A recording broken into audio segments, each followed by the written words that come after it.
Hello, nouvelle vidéo tuto aujourd'hui sur la rope climb. Le premier exercice, on travaille le grip et le tirage de manière simultanée ou unilatérale.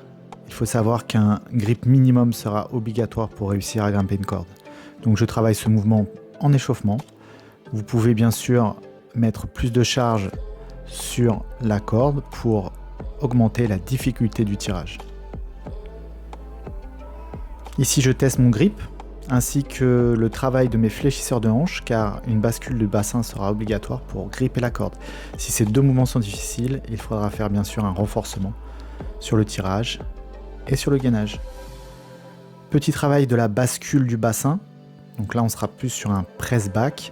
Il faut vraiment savoir que le press back et la bascule du bassin est essentiel pour avoir une technique vraiment optimale à 100% sur la rope climb car ça va vous permettre d'éviter de faire trop de brassées. Enfin, le pincement classique de la corde.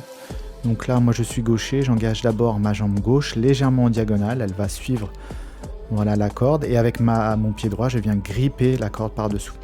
Ici, une vue en POV vous permet de mieux comprendre le mouvement. Voilà, si la corde est bien enroulée autour de mon pied, il n'y a aucune chance qu'elle puisse glisser et je vais me servir de cet appui ensuite pour vraiment déployer mes jambes comme si je faisais un squat, mais nous allons le voir dans un mouvement qui arrive juste après.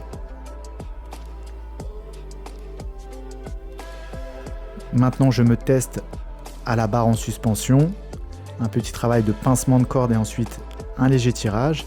Ça me permet de renforcer mon tirage et d'améliorer mon pincement du grip. Ici, je monte volontairement très haut les pieds, mais vous pouvez avoir les pieds, disons, à la parallèle du sol. Ça sera tout aussi efficace.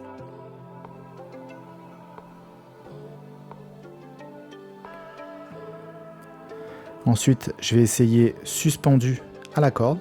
Petite bascule du bassin, je viens juste pincer la corde, voir si le grip de mes pieds et de mes mains est efficace. Plus mon bassin sera haut et près de mes mains, moins j'aurai de brassées effectuées parce que j'aurai juste à me grandir pour monter le long de la corde. Un petit outil pédagogique maintenant, juste pour comprendre la mécanique du mouvement. Lorsque je viens pousser dans mes jambes pour déployer mes jambes, je viens simultanément tirer dans mes bras.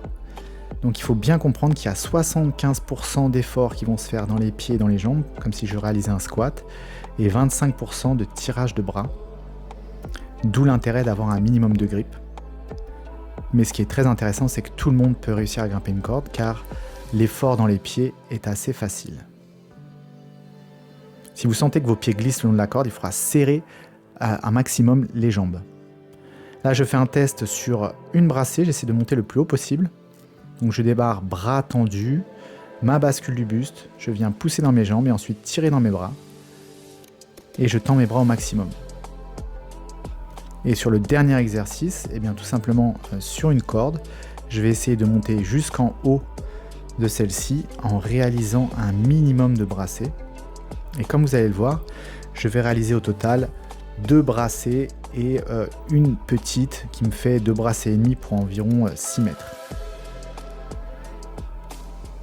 Plus vous allez réussir à utiliser vos jambes, moins les bras seront activés et plus vous serez endurant sur le travail de la rope climb. J'espère que cette vidéo vous a plu, vous pouvez vous abonner pour de nouvelles vidéos. En attendant, j'ai ma vidéo sur mes flips en ligne, ainsi qu'un tuto pour le handstand. Alors likez, abonnez, partagez. Je vous souhaite une bonne journée, ciao, peace.